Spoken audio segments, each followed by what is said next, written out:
नमस्कार दोस्तों, मैं चेतन राजपूत उड़ान ऐसी अकेडमी के ई लर्निंग प्लेटफॉर्म में आप लोग का स्वागत करता हूं। हमारे संस्थान के द्वारा दोस्तों व्यापम को ध्यान में रखते हुए एक वस्तुनिष्ठ प्रश्नों की एक श्रृंखला चलाई जा रही है। उसी श्रृंखला को आगे बढ़ाते हुए मैं भारतीय संविधान के कुछ महत्वपूर्ण प्रश्न लेकर उपस्थित हुआ हूँ, जो आपके अमीन पटवारी एवं आरक्षक के लिए महत्वपूर्ण होंगे। दोस्तों, उससे पहले आप लोगों के लिए एक विशेष जानकारी, हमारे संस्थान की अगर बात करते हैं तो हमारे संस्थान के द्वारा सीजीपीएससी प्री तथा मेंस को रिलेटेड एक इंटीग्रेटेड बैच प्रारंभ किया जा रहा है। ये थोड़ा सा आपको ध्यान रखना है। साथ ही साथ ये बैच 28 अगस्त 2025 से आरंभ होगा दोस्तों, जिसका समय शाम 5:30 बजे से 8:30 बजे तक होगा। ऑनलाइन और ऑफलाइन दोनों मोड में कक्षाएं संचालित होगी। ये कक्षाएं हमारे सेंट्रल लाइब्रेरी ब्रांच में संचालित होने जा रही है दोस्तों। 28 अगस्त से प्रारंभ होगा, ये थोड़ा सा आपको ध्यान रखना है। बाईलिंगुअल क्लासेस होंगी, हिंदी और अंग्रेजी दोनों माध्यम में आपको पढ़ाया जाएगा। प्री प्लस मेंस की एकीकृत बैच है, ये थोड़ा सा आपको ध्यान रखना है। प्रत्येक क्लास का आपको रिकॉर्डेड वीडियो एवं पीडीएफ भी उपलब्ध कराए जाएंगे। इस बैच में जो भी एडमिशन लेगा दोस्तों, चाहे ऑनलाइन वाले हो चाहे ऑफलाइन वाले बच्चे हों, उनको बुक्स एवं बैग का एक सेट दिया जाएगा। साथ ही साथ 28 अगस्त से पहले आप रजिस्ट्रेशन कराते हैं तो फीस में आपको 10% तक की छूट दी जाएगी। ये थोड़ा सा आपको ध्यान रखना है। 28 अगस्त से पहले आप पंजीयन कराते हैं तो फीस में आपको 10% की छूट दी जाएगी। ये थोड़ा सा ध्यान रखेंगे। विशेष मार्गदर्शन रहेगा आपका। अगर बात करते हैं, भूपेंद्र करवंदे सर लेंगे, विजय पांडे सर और सुनील त्रिपाठी सर विशेष मार्गदर्शन देंगे आपको। ये थोड़ा सा आपको ध्यान रखना है। ये ध्यान रखेंगे आप। ये छत्तीसगढ़ के सबसे अनुभवी टीम है उड़ान के पास, वो आपको ये कक्षाएं लेंगी। ये थोड़ा सा आपको ध्यान रखना है। ये कक्षाएं 28 अगस्त 2025 से आरंभ हो रहा है। चलिए अपने प्रश्नों की ओर आगे बढ़ते हैं और पहला प्रश्न आपके सामने ये रहा दोस्तों। ये थोड़ा सा ध्यान रखना है आपको। पहला प्रश्न आपके सामने ये है। पहला प्रश्न क्या कहता है, तो भारत के संविधान में मूल संरचना का सिद्धांत किस मामले में प्रतिपादित किया गया था। ध्यान रखेंगे, मूल संरचना बेसिक स्ट्रक्चर की अगर बात करते हैं तो बेसिक स्ट्रक्चर का सिद्धांत कब प्रतिपादन किया गया था, तो ध्यान रखेंगे 1973 में। 1973 की कहानी है। 24 अप्रैल 1973 को सुप्रीम कोर्ट का जजमेंट आता है और ये मामला था केशवानंद भारती। ये थोड़ा सा ध्यान रखना है आपको। केशवानंद भारती बनाम केरल राज्य, बनाम केरल राज्य का मामला था। ये थोड़ा सा आपको ध्यान रखना है। केरल राज्य का ये मामला था। 24 अप्रैल 1973 को इसका जजमेंट आता है। अब तक के सबसे बड़े जजमेंट से एक है ये। अगर बात करते हैं तो इस जजमेंट में 13 जज बैठे थे जजमेंट देने के लिए। अब तक का सबसे जजों की बड़ी पीठ है ये केशवानंद भारती बनाम केरल राज्य में मूल ढांचे की अवधारणा दी गई थी। बोला गया था कि संसद कुछ भी संशोधन कर सकता है लेकिन संविधान के मूल ढांचे को परिवर्तन नहीं कर सकता है। 1973, ये थोड़ा सा आपको ध्यान रखना है। 24 अप्रैल 1973 को जजमेंट आया था। 7-6 से फैसला आया था। 13 जज थे दोस्तों इसमें। ये थोड़ा सा ध्यान रखना है। चलिए अगले प्रश्न की ओर आगे बढ़ते हैं और अगला प्रश्न आपके सामने यह है, संविधान का कौन सा अनुच्छेद राष्ट्रपति को संसद न होने पर अध्यादेश जारी करने की शक्ति देता है। अब वो संसद न होने पर कहने का मतलब ये है, संसद का जो सदन है, संसद का जो सदन है, उस सदन का सत्र मतलब होता है बैठक नहीं चलने पर अध्यादेश जारी करने की शक्ति देता है। अध्यादेश होता क्या है दोस्तों, अध्यादेश कानूनी ही होता है, कुछ अलग नहीं है, कानूनी ही होता है। लेकिन आपको पता होगा कि पूरे देश के लिए कानून बनाने की शक्ति संसद के पास है और पूरे राज्य के लिए कानून बनाने की शक्ति विधानमंडल के पास है। लेकिन विधानमंडल या संसद के सदनों का जब बैठक नहीं चल रहा है और देश या राज्य में कानून बनाना अति आवश्यक है, तो कानून बनाएगा कौन, तो इसके बारे में प्रावधान किया गया है। तो उसी कानून बनाने की शक्ति हमारे देश में राष्ट्रपति और राज्यपाल को दिया गया है। कब के कंडीशन में, जब संसद के सदनों का बैठक नहीं चल रहा हो, चाहे दोनों सदनों का, चाहे एक सदन का बैठक नहीं चल रहा है, तब की स्थिति है। ध्यान रखना है आपको। वैसी ही विधानमंडल की स्थिति है, अगर जहां विधानमंडल में 2 सदन है वहां दोनों सदनों का बैठक या एक सदन का बैठक नहीं चल रहा है, तब की स्थिति। और देश या राज्य में कानून बनाना अति आवश्यक हो तो याद रखना, पूरे देश अर्थात भारत के लिए कानून बनाने की शक्ति किसको दिया गया है, राष्ट्रपति को दिया गया है। अनुच्छेद 123 के तहत वो अध्यादेश जारी कर सकता है। वैसे ही राज्य के लिए कानून बनाने की शक्ति राज्यपाल को मिलता है और अनुच्छेद 213 के तहत वो अध्यादेश जारी कर सकते हैं। ध्यान रखना, ये जो अध्यादेश है दोस्तों, ये अध्यादेश एक प्रकार सा अस्थायी कानून है। मतलब ये स्थायी कानून नहीं है, स्थायी कानून वही होते हैं जो संसद से पारित होते हैं और राष्ट्रपति उसमें हस्ताक्षर करते हैं, वही अनिश्चित काल तक चलते हैं। लेकिन अध्यादेश इसलिए जारी किया गया है क्योंकि संसद के सदनों का बैठक नहीं चल रहा है।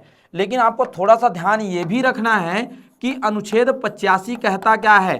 तो अनुच्छेद 85 ये कहता है दोस्तों कि भैया एक बैठक से लेकर दूसरे बैठक का अंतराल, जो संसद के सदन है उससे एक बैठक से लेकर दूसरे बैठक का अंतराल 6 माह से अधिक नहीं हो सकता है।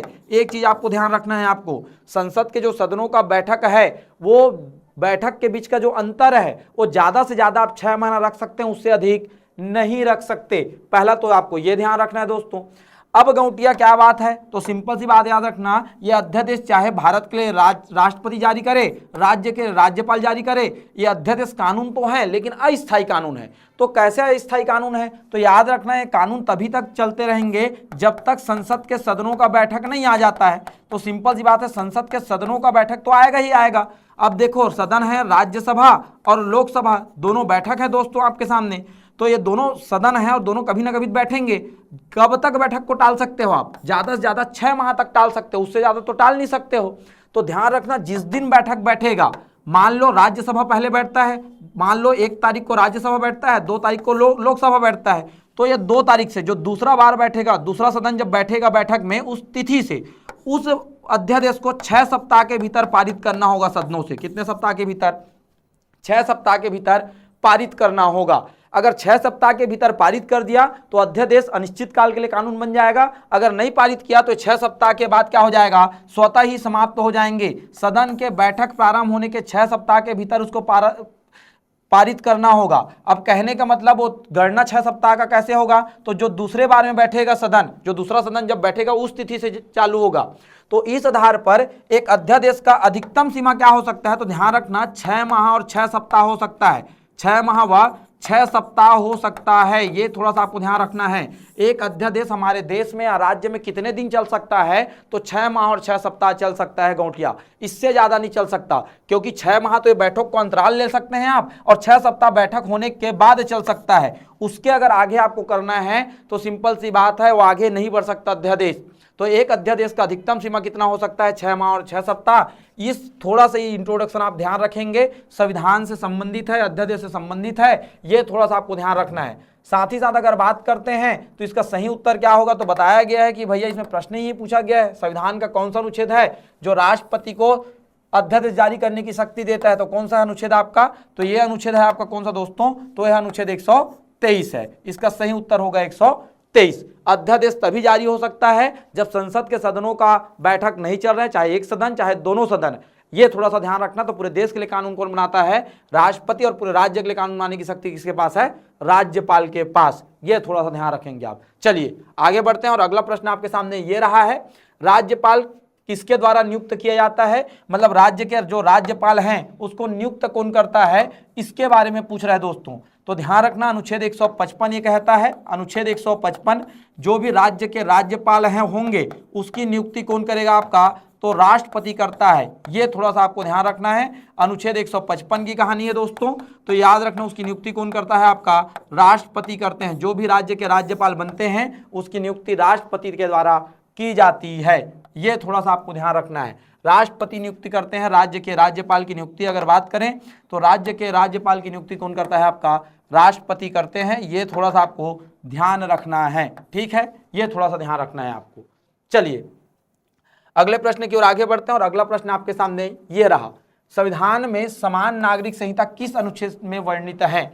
पहले थोड़ा सा ध्यान रखेंगे, समान नागरिक संहिता होता क्या है, मैं आपको बता रहा हूं, अगर ध्यान रखेंगे, थोड़ा सा हल्का बता रहा हूं मैं आपको। समान नागरिक संहिता की कहानी है, थोड़ा इसको ध्यान रखेंगे आप। यूनिफॉर्म सिविल कोड होता क्या है, समान नागरिक संहिता की कहानी है। समान नागरिक संहिता क्या होता है, तो समझिए हमारे देश की जब बात करते हैं तो हमारे देश में 2 प्रकार के कानून है दोस्तों। एक कानून है जिसको फौजदारी मामले कहते हैं, क्रिमिनल केस कहते हैं इंग्लिश में इसको, और एक कानून है दीवानी मामले के कानून जिसको आप सिविल केस के नाम से जानते हैं। ये थोड़ा सा आपको ध्यान रखना है। फौजदारी मामले के जो कानून क्या होते हैं, तो फौजदारी मामले के कानून होते हैं जिसमें आपने मर्डर कर दिया, हाफ मर्डर कर दिया, मारपीट हो गया, जिसमें ब्लड निकल गया है, खून निकल गया है, वो फौजदारी मामले के कानून है। और जो हमारे देश में फौजदारी मामले के कानून है दोस्तों, वो सभी धर्म के लिए बराबर हैं, सभी धर्म हेतु क्या हैं, बराबर हैं, सभी धर्म हेतु क्या है, बराबर है। मान लो हिंदू धर्म का कोई व्यक्ति मर्डर करता है तो भी से, अगर सिख धर्म का करता है तो भी से, या मुस्लिम धर्म का करता है तो भी से समान सजा मिलेगा, कोई परिवर्तन उसमें नहीं है। लेकिन दीवानी मामले के कानून क्या होते हैं, तो दीवानी मामले के कानून की अगर बात करते हैं तो दीवानी मामलों के कानून का मतलब होता है जिसमें जमीन विवाद हो सकता है, ठीक है, तलाक के मामले हो सकते हैं। अब ये जो सब मामले हैं ये सब दीवानी मामले के कानून कहलाते हैं। सिविल मामले के कानून, तो जो सिविल मामले के जो कानून है हमारे यहाँ वो कुछ धर्मों के लिए धर्मानुसार है, धर्म के अनुसार ये कानून हैं उसके पास। तो बोला गया है कि समान नागरिक संहिता का मतलब ये है कि हमें दीवानी मामले के कानून को सभी धर्म के लिए क्या करना है, समान करना है, सभी धर्म हेतु क्या करना है, समान करना है। ये थोड़ा सा ध्यान रखना, सभी धर्म हेतु क्या करना, उसको समान करना, दीवानी मामले के कानून को सभी धर्म के लिए क्या करना है, समान करना है। यही समान नागरिक संहिता का कहा गया है। अब ये समान नागरिक संहिता का जो उल्लेख है वो भारतीय संविधान में भाग 4 का हिस्सा है, भाग 4 का। भाग 4 की अगर बात करते हैं तो डीपीएसपी से संबंधित है, directive principle of state policy से क्या है, संबंधित है, राज्य के नीति निदेशक तत्व से संबंधित है। और ये राज्य को शक्ति दिया गया है कि भैया आपके पास जब भी पर्याप्त संसाधन हो जाएंगे तो आप समान नागरिक संहिता को क्या करेंगे, लागू करेंगे। अनुच्छेद 44 में इसके बारे में बात किया गया है। यही एकमात्र अनुच्छेद है डीपीएसपी का जो पूरे देश में लागू नहीं है, ये थोड़ा सा ध्यान रखना है। तो कौन से अनुच्छेद में है, ये अनुच्छेद 44 में है, ये थोड़ा सा आपको ध्यान रखना है। चलिए आगे बढ़ते हैं और अगला प्रश्न आपके सामने ये रहा। उससे पहले एक छोटी सी जानकारी है आपके लिए, ध्यान रखेंगे हमारे संस्थान के द्वारा शिक्षक भर्ती को लेकर एक नया बैच प्रारंभ किया जा रहा है। ये कक्षाएं 28 अगस्त से आरंभ हो रहा है दोस्तों, ध्यान रखेंगे। समय इसका सुबह 11 बजे से दोपहर 2 बजे तक होगा। 3 घंटे की कक्षा होगी, प्रत्येक घंटे में आपको एक एक विषय का अध्ययन कराया जाएगा। शिक्षक एवं सहायक शिक्षक दोनों हेतु ये उपयोगी होगा। वर्ग 2 और वर्ग 3 की आपको संपूर्ण तैयारी करा दी जाएगी।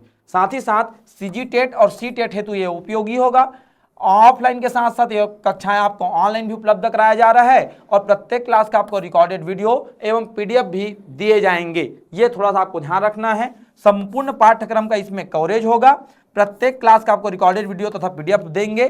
साथ ही साथ एग्जाम ओरिएंटेड तैयारी होगी और विषय विशेषज्ञों द्वारा ये कक्षाएं ली जाएगी। साथ ही साथ 3 दिन का आपको इसमें फ्री डेमो क्लास भी दिया जा रहा है, ये आपको ध्यान रखना है। ये हम कक्षाएं की अगर बात करते हैं तो ये कक्षाएं सेंट्रल लाइब्रेरी ब्रांच जो हमारा अभी हाल ही में एक नया ब्रांच ओपन किए हैं रायपुर में, अनुपम गार्डन के पास, सेंट्रल लाइब्रेरी के सामने सेंट्रल लाइब्रेरी ब्रांच के नाम से जाना जाता है, वहीं ये कक्षाएं संचालित होगी दोस्तों। 28 अगस्त 2025 से ये आरंभ हो रहा है, ये थोड़ा सा ध्यान रखेंगे। चलिए अगला प्रश्न देखते हैं आपके सामने क्या है। तो अगला प्रश्न की कहानी है, संविधान सभा में उद्देश्य प्रस्ताव किसने प्रस्तुत किया था। ध्यान रखना, उद्देश्य प्रस्ताव किसने प्रस्तुत किया था संविधान सभा में, इसकी कहानी है दोस्तों। बात करते हैं तो उद्देश्य प्रस्ताव की कहानी है, संविधान सभा का तीसरा बैठक होता है 13 दिसंबर 1946 को। ध्यान रखना 13 दिसंबर 1946 को संविधान सभा का तीसरा बैठक होता है। तो तीसरे बैठक संविधान सभा का कुल 12 बैठक हुए थे, लेकिन बात करें तो 11 बैठक में संविधान बना था और 12वें बैठक में इसको अंतिम रूप से भैया अंतिम बार बैठा गया था, उसमें कोई काम संविधान का नहीं हुआ था, कार्य केवल 11 बैठक में हुए थे। अब संविधान सभा के उद्देश्य प्रस्ताव किसने प्रस्तुत किया था, तो उद्देश्य प्रस्ताव था क्या, ठीक है, उद्देश्य प्रस्ताव यह था कि भारतीय संविधान को किन उद्देश्यों के साथ बनाना चाहिए। तो इनकी जवाबदारी दी गई थी जवाहरलाल नेहरू जी को।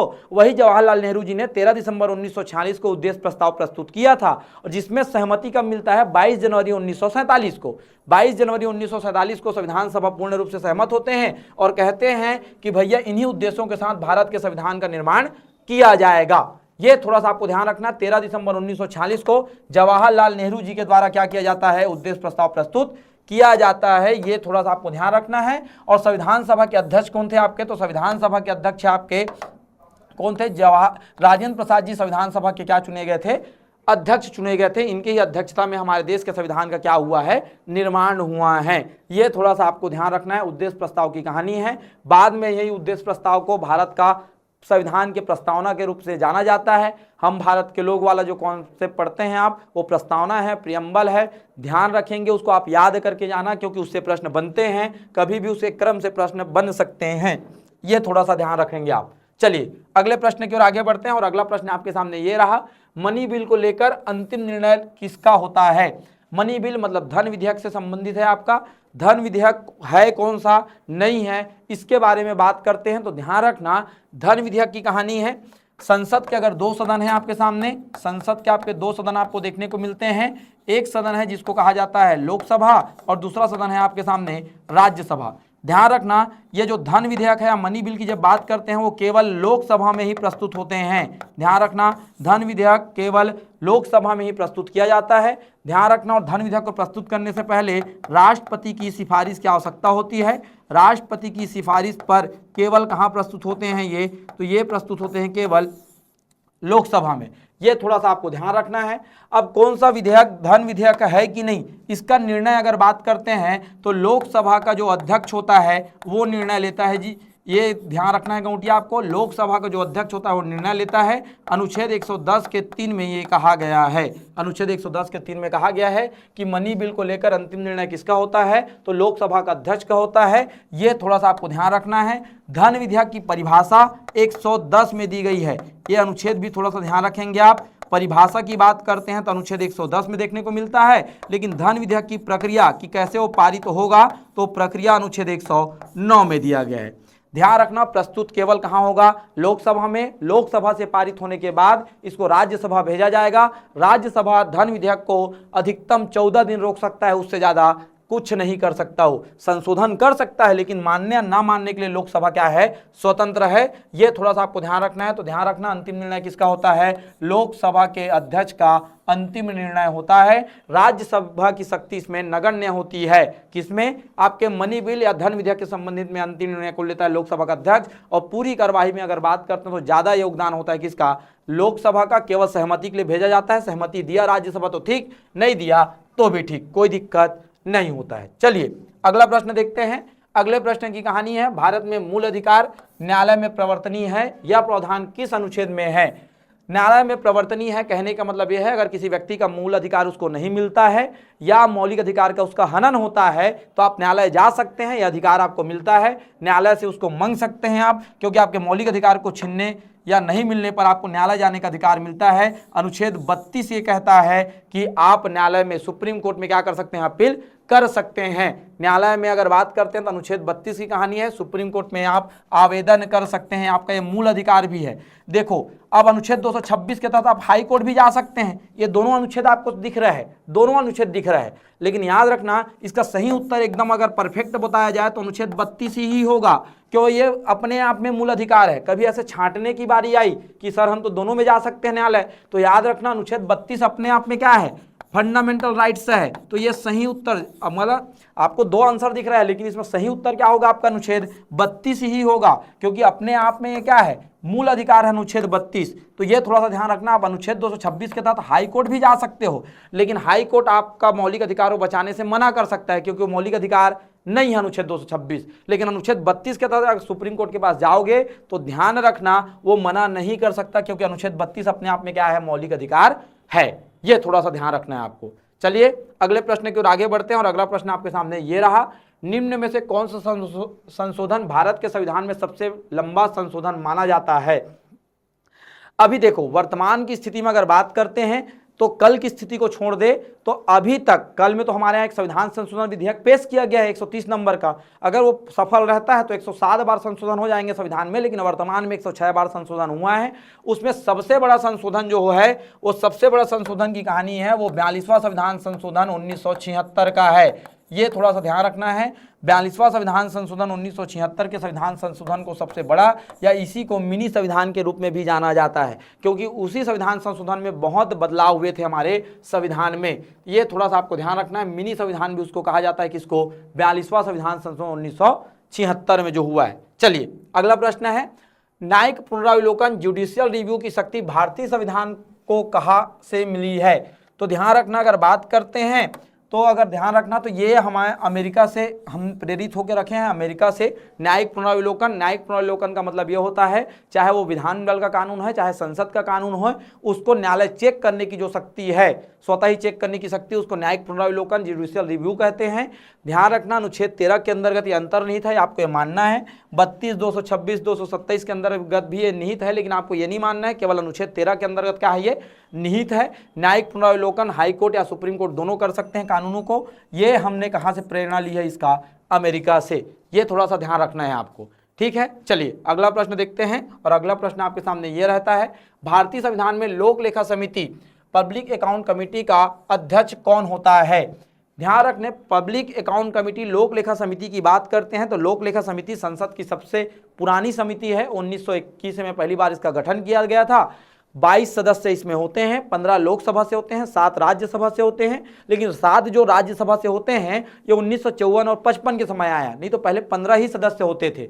अब इसके अध्यक्ष की नियुक्ति करता कौन है? तो इसके अध्यक्ष की नियुक्ति लोकसभा का अध्यक्ष करता है। पहला चीज तो ये आपको ध्यान रखना है, कौन करता है? लोकसभा का अध्यक्ष इसके अध्यक्ष की नियुक्ति करता है। और लोक लेखा समिति का कार्य क्या होता है? तो भ्रष्टाचार को उजागर करना इसका काम होता है। सरकार के द्वारा कोई भ्रष्टाचार किया जा रहा है, मान लो 100 रुपये निकाला गया है खर्चा करने के लिए, 90 रुपये खर्चा किया, 10 रुपये कहीं खा दिया गया है कोई, तो उसको उजागर करने का काम किसका होता है? लोक लेखा समिति का।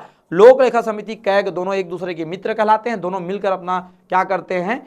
उजागर करते हैं भ्रष्टाचार को। ये थोड़ा सा आपको ध्यान रखना है। साथ ही साथ लोक लेखा समिति का जो अध्यक्ष होता है वो होता कौन है? तो हमेशा नेता प्रतिपक्ष, याद रखना, नेता प्रतिपक्ष जो होता है देश में, जो नेता प्रतिपक्ष है आप सुने होंगे, अभी राहुल गांधी जी हैं नेता प्रतिपक्ष। वहीं 1967 से परंपरा रही हमारे देश में कि उसी को लोक लेखा समिति का अध्यक्ष चुना जाना चाहिए। लेकिन इस बार थोड़ा परंपरा टूट गया है। राहुल गांधी जी ने कहा कि हम अब अध्यक्ष नहीं रहेंगे, तो उन्हीं के दल के एक व्यक्ति सीनियर मेंबर है, वरिष्ठ मेंबर, जिनका नाम है केसी वेणुगोपाल जी, उनको अभी क्या बनाया गया? लोक लेखा समिति का अध्यक्ष बनाया गया। लेकिन समानता नेता प्रतिपक्ष होते हैं, लोकसभा में विपक्ष का नेता ही क्या होता था? लोक लेखा समिति का अध्यक्ष होता है। लेकिन 1967 से परंपरा रही, लेकिन अभी बदल चुका है, ये थोड़ा सा ध्यान रखना है। इस वाले अध्यक्ष में अगर बात करते हैं तो राहुल गांधी जी अध्यक्ष नहीं है, अभी अध्यक्ष कौन है आपके? केसी वेणुगोपाल जी अध्यक्ष हैं, ये थोड़ा सा ध्यान रखेंगे। चलिए अगला प्रश्न है, लेकिन उससे पहले आपके लिए एक महत्वपूर्ण फिर से जानकारी है। अगर बात करते हैं तो हमारे संस्थान के द्वारा छात्रों की मांग पर व्याख्याता अर्थात वर्ग हेतु एक बैच प्रारंभ किया जा रहा है, जिसकी अवधि 6 महीने होगी। याद रखना, व्याख्याता को ध्यान में रखते हुए बैच प्रारंभ हो रहा है शिक्षक भर्ती परीक्षा को लेकर। यह बैच 1 सितंबर से आरंभ होगा दोस्तों। गणित, रसायन शास्त्र, संस्कृत, हिंदी, जीव विज्ञान और इंग्लिश विषयों को लेकर ये प्रारंभ हो रहा है। ये आप देख सकते हैं 1 सितंबर से आरंभ हो रहा है। हमारे रायपुर के हेड ऑफिस जो है, रायपुर में हमारा हेड ऑफिस राजबंधा मैदान में है, दैनिक भास्कर प्रेस रोड एकात्म परिसर के बगल में है। तो ये यहाँ कक्षाएं आरंभ हो रही है 1 सितंबर 2025 से आरंभ हो रहा है दोस्तों, जिसमें संपूर्ण पाठ्यक्रम का कवरेज होगा। अनुभवी शिक्षकों द्वारा तैयारी करवाई जा रही है। आपको प्रत्येक क्लास का आपका रिकॉर्डेड वीडियो एवं PDF भी उपलब्ध कराए जाएंगे। ऑफलाइन और ऑनलाइन दोनों मोड में कक्षाएं संचालित होगा। ये थोड़ा सा ध्यान रखना है आपको। 1 सितंबर से आरंभ हो रहा है। छात्रों की मांग पर ये विशेष तैयारी कराई जाएगी आपको, ये थोड़ा सा आपको ध्यान रखना है। और लिमिटेड सीट है, इसका आप पंजीयन करा सकते हैं, पंजीयन आरंभ हो चुका है। चलिए अपने प्रश्न की ओर आगे बढ़ते हैं। हमारा प्रश्न ये है आपके सामने, संविधान की 8वीं अनुसूची में प्रारंभ में कितनी भाषाएं थी? राजभाषा की बात कर रहे हैं ये, तो ध्यान रखना संविधान के प्रारंभ में हमारे पास राजभाषा कितने थे? 14 राजभाषा थे। ये थोड़ा सा आपको ध्यान रखना है, कितने राजभाषा थे? 14 राजभाषा थे। लेकिन वर्तमान की जब स्थिति की बात करते हैं तो 22 राजभाषा हैं वर्तमान में। कितने हैं? 22। तो बाद में अगर बात करते हैं तो 8 भाषाएं जुड़ी हैं दोस्तों, ये थोड़ा सा ध्यान रखना है। 8 भाषा आपका जोड़ा गया है बाद में, ठीक। तो इसके लिए कुछ ना कुछ क्या किया गया होगा? संविधान का संशोधन किया गया होगा। तो ध्यान रखना 21वें नंबर का संविधान संशोधन हुआ था कब? 1967 में, और इसमें जोड़ा गया था सिंधी भाषा को राजभाषा का दर्जा दिया गया था। वहीं अगर बात करते हैं तो 71वें नंबर का संविधान का संशोधन हुआ था कब? 1992 में। तो इसमें 3 भाषाएं जोड़े गए थे। कौन कौन से? कोंकणी, मणिपुरी और नेपाली। कोंकणी, मणिपुरी और नेपाली, ये 3 भाषा को राजभाषा का क्या दिया गया था? दर्जा दिया गया था। वहीं अगर बात करते हैं तो 92 संविधान संशोधन हुआ था कब? तो ये हुआ था 2003 में। तो इसमें 4 भाषाएं को राजभाषा का दर्जा दिया गया था। ये थोड़ा सा आपको ध्यान रखना है। कौन कौन सा? तो एक था आपका बोडो, दूसरा था आपका डोंगरी, और तीसरा था आपका मैथिली, और चौथा था आपका संथाली। ये 4 भाषाएं आपको राजभाषा का दर्जा दिया गया था। तो टोटल वर्तमान में अभी कितने राजभाषा हैं? तो 22 राजभाषा हैं। मूल संविधान में 14 थे, लेकिन वर्तमान की जब बात करते हैं तो वर्तमान में कितने हैं? 22 है। ये थोड़ा सा आपको ध्यान रखना है। चलिए अगले प्रश्न की आगे बढ़ते हैं, और अगला प्रश्न आपके सामने ये रहा। अनुच्छेद 368 किससे संबंधित है? तो ध्यान रखना, अनुच्छेद 368 की बात करते हैं तो ये भाग 20 का हिस्सा है। भाग 20 एक ही मात्र अनुच्छेद है इसमें, अनुच्छेद 368 किससे संबंधित है ये? तो संविधान का संशोधन। ध्यान रखना किससे संबंधित है? संविधान का संशोधन। संविधान में संशोधन करने की प्रक्रिया क्या होगी, कैसे हो सकता है, इसके बारे में संबंधित है, ध्यान रखेंगे इसके बारे में। और साथ ही साथ अगर बात करते हैं तो ये किससे संबंधित है? आपके संविधान के संशोधन से संबंधित है। इसका सही उत्तर क्या होगा? संविधान संशोधन से है। तो ये थोड़ा सा आपको ध्यान रखना है, इसका ऑप्शन सी सही उत्तर होगा। चलिए अगला प्रश्न देखते हैं। अगला प्रश्न आपके सामने ये रहा, संविधान की प्रस्तावना में गणराज्य का तात्पर्य क्या है? गणराज्य को अगर एक बात बोले तो गणतंत्र कहते हैं। गणराज्य का मतलब क्या होता है? गणतंत्र, रिपब्लिक कहते हैं। ठीक, ये थोड़ा सा ध्यान रखना है आपको। इसका मतलब होता क्या है? तो कहने का मतलब दो चीजें होते हैं, राजतंत्रात्मक और गणतंत्रात्मक। राजतंत्रात्मक व्यवस्था का मतलब होता है जहां देश का मुखिया वंशानुगत होते हैं, उसको राजतंत्रात्मक व्यवस्था कहते हैं। ब्रिटेन में आपको देखने को मिलता है। गणतंत्रात्मक शासन व्यवस्था का मतलब होता है कोई आम जनता उस देश का मुखिया बनने का अधिकारी होता है, मतलब योग्यता रखता है, साथ ही साथ उस देश का मुखिया निर्वाचित होता है। मतलब इसका अगर सही उत्तर देखें तो क्या हो सकता है, देखते हैं। जनता का शासन तो ये लोकतंत्र कहलाता है। वंशानुगत शासक का अभाव, वंशानुगत शासन का अभाव मतलब अभाव होना ही क्या कहलाता है? गणराज्य।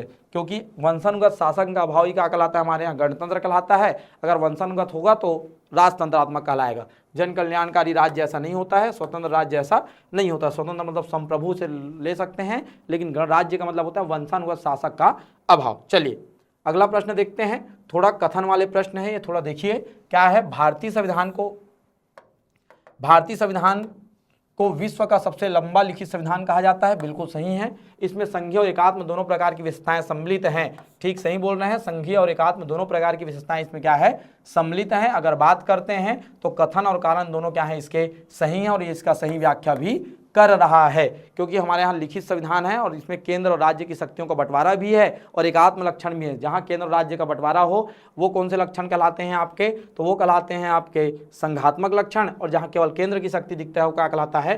एकात्म लक्षण। तो ये दोनों क्या है? आपके सही उत्तर है। तो सिंपल सी बात है, दोनों सही है, तो ये आपका सही होगा। कथन और कारण दोनों सही हैं तथा कथन सही व्याख्या करता है किसका? आपका कारण का। ये थोड़ा सा ध्यान रखेंगे आप।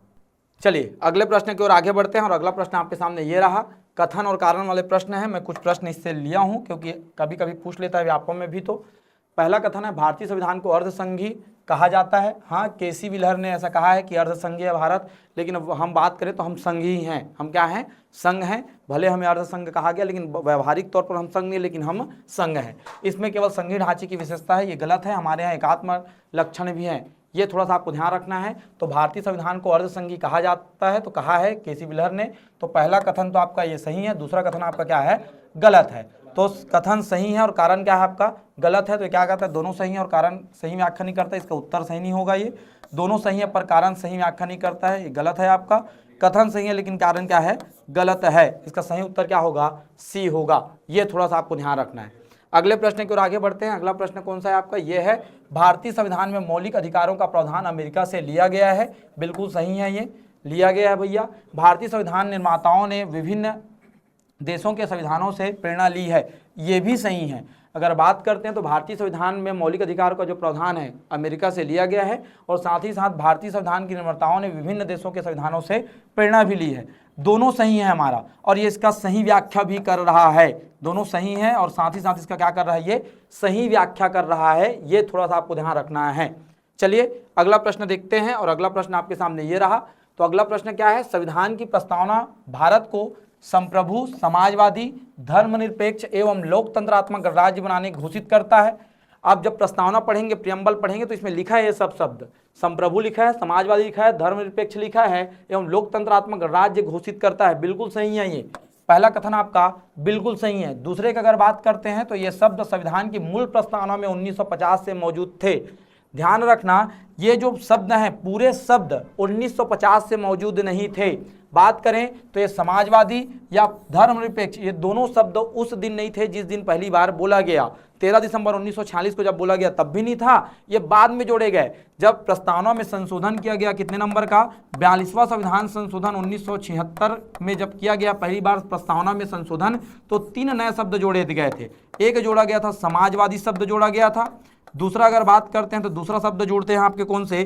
पंथ निरपेक्ष शब्द जुड़ता है। एक तो समाजवादी, दूसरा पंथ निरपेक्ष या धर्मनिरपेक्ष शब्द जुड़ता है, ठीक है। और तीसरा अगर बात करते हैं तो तीसरा अखंडता शब्द जोड़े जाते हैं। ये थोड़ा सा आपको ध्यान रखना है, अखंडता, ये 3 शब्द जोड़े गए थे। तो ये थोड़ा सा ध्यान रखना, ये शब्द संविधान की मूल प्रस्तावना में 1950 से मौजूद नहीं थे। तो कारण इसका क्या है? गलत है। तो ए सही है केवल, तो कथन सही है और कारण क्या है? गलत है। तो इसका उत्तर क्या होगा? ये सी उत्तर होगा। इसका क्या होगा? सी उत्तर। चलिए आज का ये जो कड़ी है यहीं समाप्त करते हैं। अगली कड़ी में मिलेंगे और प्रश्नों के साथ। तब तक के लिए धन्यवाद।